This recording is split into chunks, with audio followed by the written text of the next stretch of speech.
Alright, what's up, man? It's your boy, y'all. Chosen One. We are on the great book of Leviticus. We're on chapter 22. We're moving on along in Leviticus, man. Hopefully by the end of the week we should be out of it.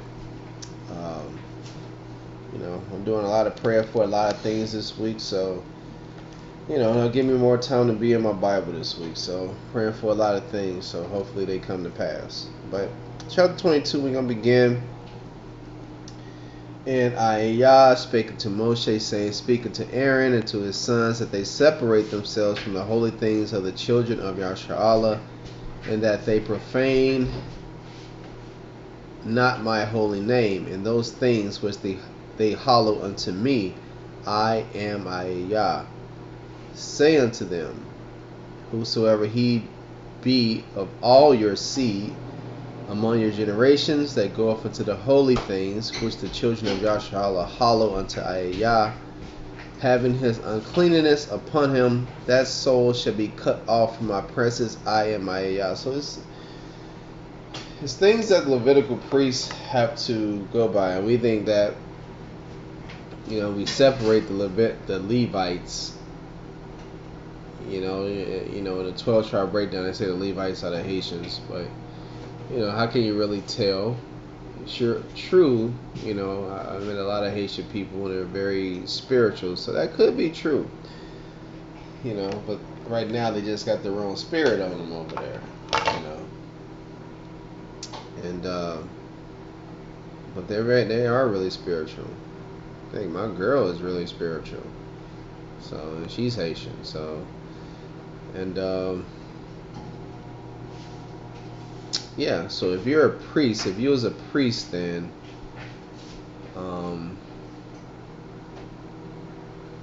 you gotta be holy because you're in contact with the Most High. Well, back in the days, they was in contact with the Most High. All right. What man sore the seed of Aaron is a leper, or have a running issue? He shall not eat of the holy things until he be clean, and whoso toucheth anything that is unclean by the dead, or a man whose seed goeth from him. Alright. So you can't touch any running thing, even your sperm, anything like that, even though it comes out of you, the Most High saying it would be unclean for a priest to have that.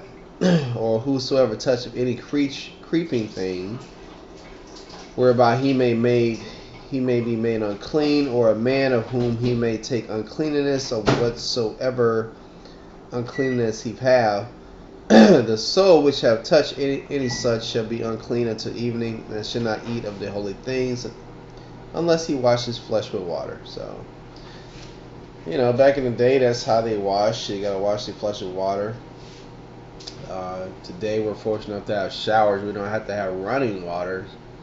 Like they have to have like a waterfall or something like that. But we have showers today, so that kind of helps out the situation. And when the sun is down, he shall be clean, and shall afterward eat of the holy things, because it is his food. That which dieth of itself, or is torn with beasts, he shall not eat to defile himself therewith. I am Yah. And we read about that in Exodus 22:31. That we're not allowed to eat things that have already been eaten or ripped apart by another beast. We are to kill our own food, and not some fruit some other beast is torn apart. They shall therefore keep my ordinance, lest they bear sin for it and die thereof. If they profane it, I Yah, do sanctify them. There shall no stranger eat of the holy thing. A soldier of the priest or in higher service shall not eat of the holy thing. Even though strangers are allowed in the congregation, it can only be Israelites that can eat this holy meat. But if the priest buy any soul with his money, he shall eat of it, and he that is born in the house, they shall eat of his meat. So, if the priest's daughter also be married into a stranger, she may not eat of an offering of the holy things. Saying that she's allowed to eat, but she's no longer considered of the holy priesthood anymore, as she marries a stranger.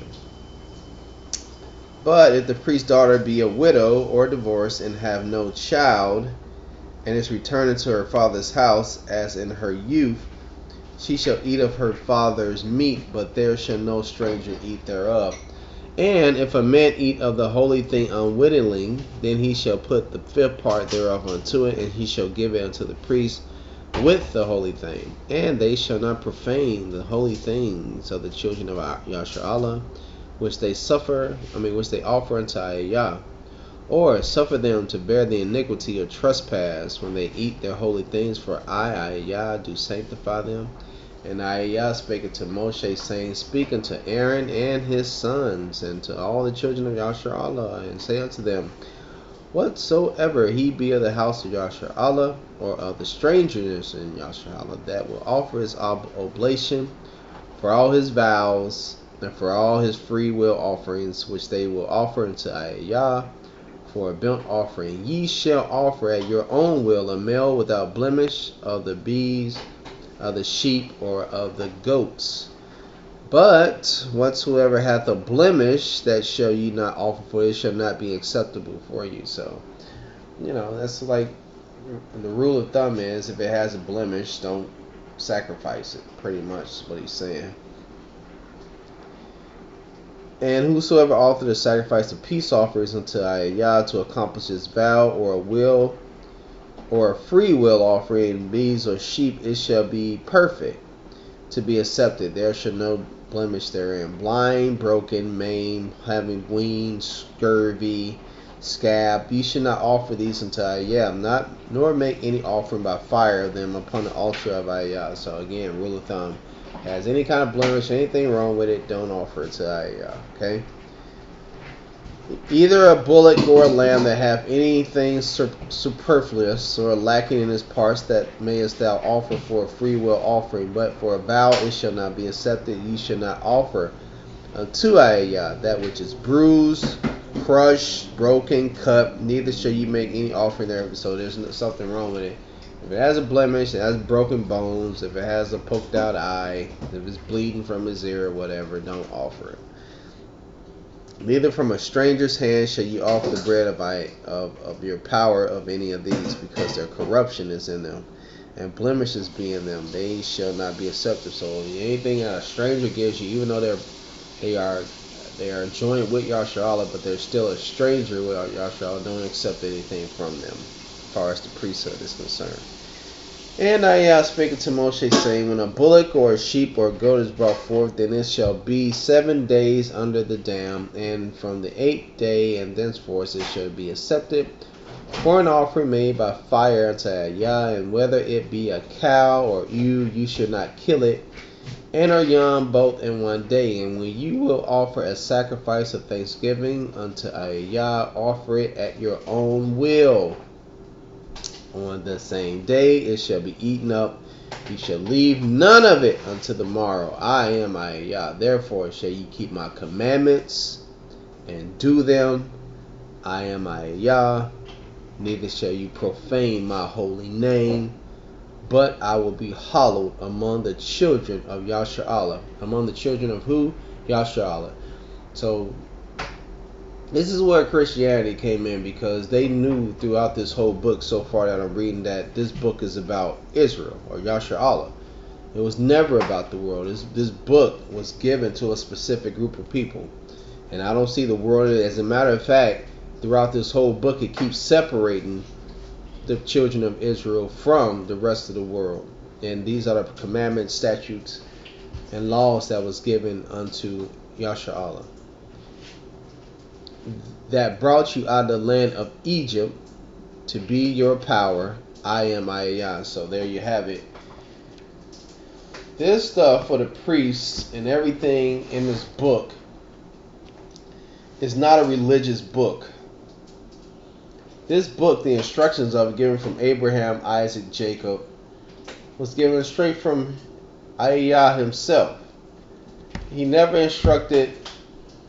gave his commandments to anybody but Israel or Yasharallah.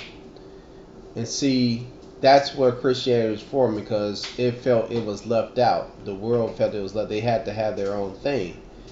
So this book It's not a religious book. This book is your history book, and it's a really good history if you get into it. All right, man. Oh, that was a nice one. I'll catch you guys on the next one. Shalom.